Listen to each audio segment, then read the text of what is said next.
Hi again. Sorry, it's me once more. I just wanted to finish off with regards to the video I've been putting out, inspiration or irritation. On the first video, I explained that I was challenged with a few things as far as incidents that had occurred. I had the brain surgery twice, I'd had a stroke, and how it galvanised me into get myself fitter, and also it helped me to focus on what's important in life. And there's nothing more important than health and family and friends. Friendship is a big one. And I started doing charity events to raise money for organisations, and I've already said I've done mountain climbs, etc. For Help for Heroes. In fact, I did 2 mountain climbs, same mountain, Snowdon. But I also did other charity events. I've done the 100-mile bike ride around London. I've done the London Marathon, although that was last year, and unfortunately it was all cancelled, so I ended up doing a virtual marathon, but I still did the 26.2 miles. And I'd also signed up for several triathlons, and I'm not an athlete, not by no stretch of the imagination, but I did these because it was a challenge for me. It gave me focus and it gave me something to concentrate on other than what had happened to me. And that was all going back for several years, starting in 2015, 6 years ago. And bringing it up to date, I've done quite a bit, and I've raised a lot of money for organisations, and I don't want any praise for that. I actually enjoyed doing it, and it made me a fitter, healthier person, but it gave me more psychologically than anything else. It gave me focus. Now, what I also had to do once I'd come out of hospital after my brain surgery is rebuild my business. I'm a trainer. I teach conflict management, physical intervention, restraint, handcuffing. I'm also a first aid trainer, and I did a lot of training. But last year, obviously, things changed, as we all know, with COVID. And March last year, we all went into lockdown. Now, I used that to try and help myself. So I started looking at marketing. I started looking at different things to try and keep my business going, because unfortunately, everything stopped for me on that moment. So trying to keep positive in times like this is really hard. So you need to occupy your mind, which I did. I started training again. I started running more because I had the London Marathon coming up, and I ended up doing the virtual London Marathon on the 4th of October. And I really enjoyed that. I ran with my daughter, who incidentally ran the 26.2 miles without doing any training, any pre-running training, which is a fantastic achievement. So proud. But things were going to take a bit more of a turn in October. Now, I can't remember anything between October the 4th, to be honest, when I did the virtual marathon, until November. And the reason for that is I was taken with COVID-19. I was taken into hospital. I was having difficulty breathing, respiratory, etc. And I was put onto a ventilator. So when you're in that situation, you've no idea what's happening. You don't know anything.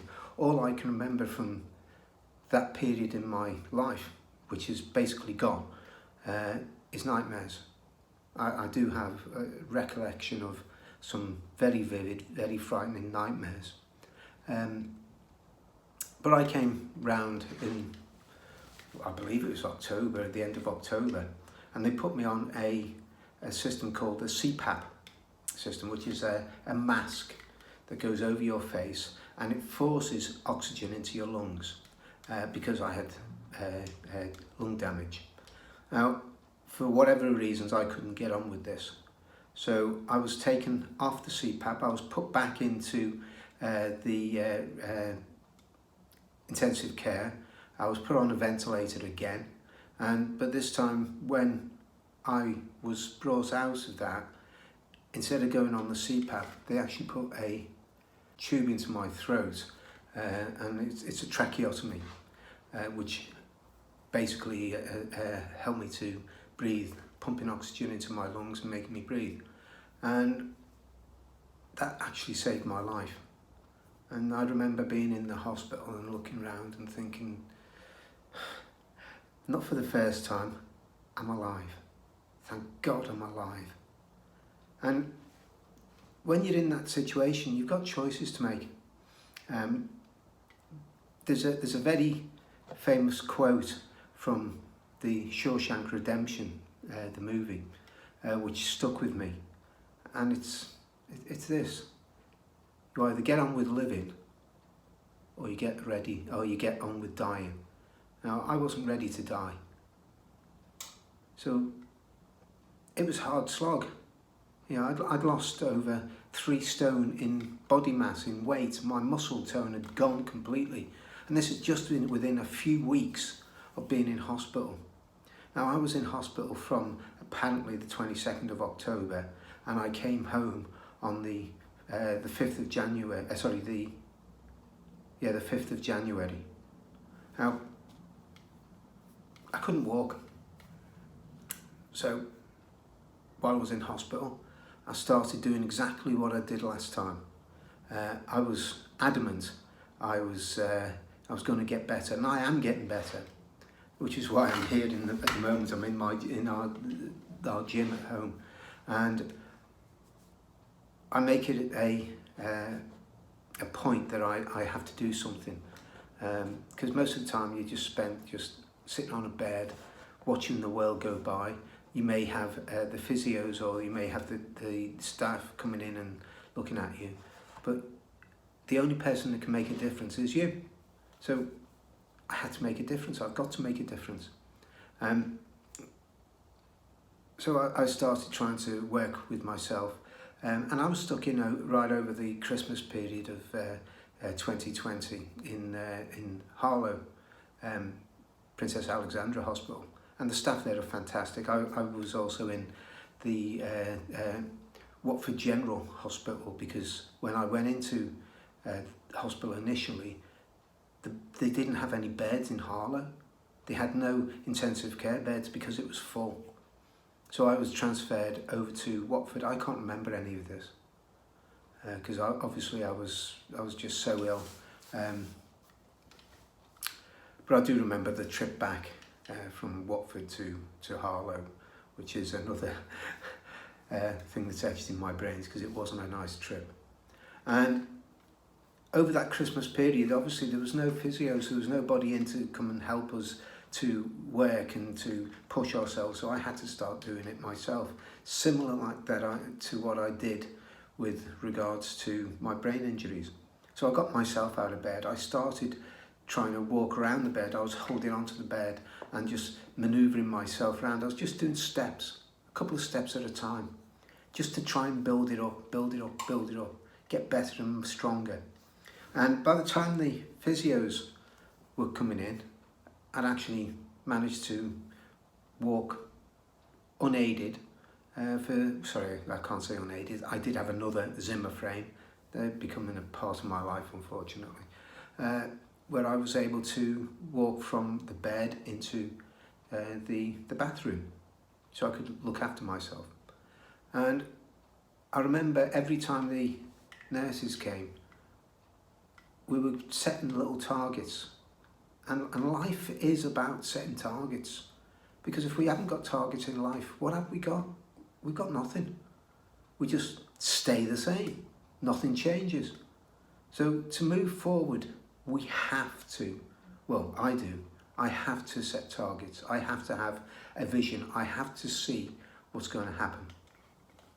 So previously, when I was in with my brain surgery, I started raising money for charities, and I'm still going to be doing that.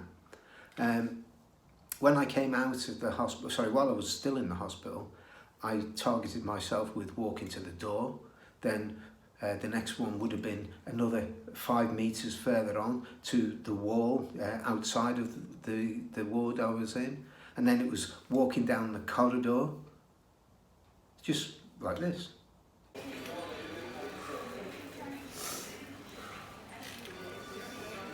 Don't let the camera overwhelm you. I'm not. Focus on that breathing.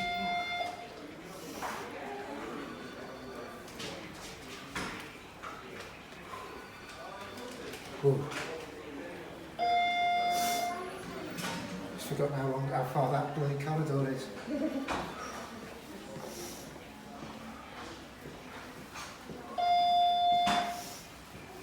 Good, so think about bringing your feet forward again. That's it.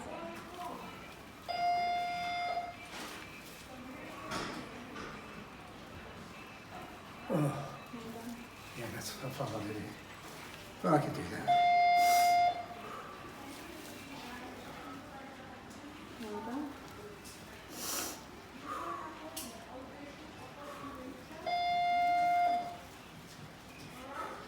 Don't have to put me all the way, you know. You know? You sure? I'm positive. And when you've done that, when you've got that vision, there's nothing to stop you. The only thing that's stopping you is you. Yeah, you may have to overcome problems, but there are things that you can do to enable you to get better, because it may not be overnight and it may not get to the full extent that you want it to be, but we can always be better than we are at this moment in time. And for me it was keep going, keep pushing. And I was walking around, when I got home, I was walking around my garden. My daughter filmed me from her bedroom one day. And then I started walking from the garden down the road. And I was using hiking poles to help me. Still don't Going like up the walking mountain. sticks. Never going to have a walking stick. Hiking poles are different. They're hiking poles. And I've now got targets. Before lockdown took place, I'd also signed up to do what's called the London Classics, and that's 3 events. The 100-mile prudential bike ride around the Surrey Hills and London. I've done that. That's number 1. The second one is the London Marathon. Now, I was training for that. When I went into hospital, I was very fit. And I do believe that if I hadn't have been that healthy, that fit, I probably wouldn't have survived. I did that on the 4th of October with my daughter. The third thing to get the London Classics is swim the Serpentine. I'm not going to be able to do that this year, although it is on, allegedly, we'll see. So my target is for next year to swim the Serpentine, which is a 2-mile swim. I'm going to raise money for charities, for organisations. Which ones, I've no idea yet. But I will be. So, sorry, you'll be seeing more of that. And my biggest target is, I've got 2 more targets before I'm 65. 2023, I should say, is a big target for me, and this was set by my 2 daughters while I was in hospital. They know that I work to targets, so they'd set up a Just Giving page to promote my next target, that they're going to walk with me, and that's the 3 peaks. So we're going to do Ben Nevis, Scafell Pike and Snowdon again, but that's going to be 2023.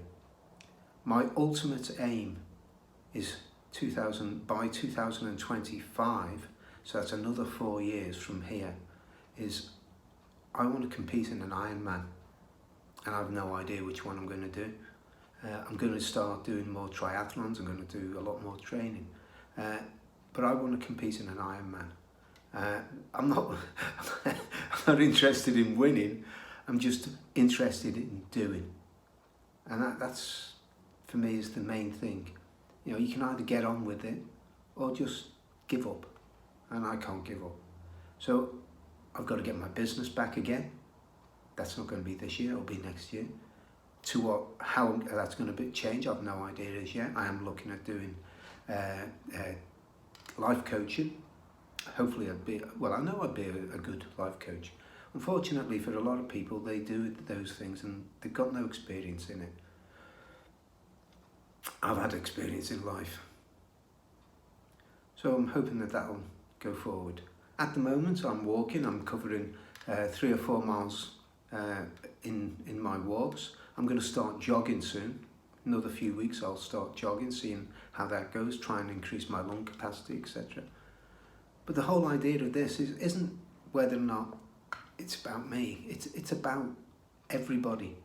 No matter who you are in life, no matter what things are hanging over us, there is always options. Never think that you haven't got options. We can all make our lives better. And that's all that this is. Is that inspirational, or is it just an irritation? Is this just some stupid old man just blabbering on? I've no idea. It's just me. All I can say is, like it said in the Shawshank Redemption, you can either get on with living or get on with dying. And I know which one I'm going to do. Take care. Get busy living or get busy dying. That's goddamn right.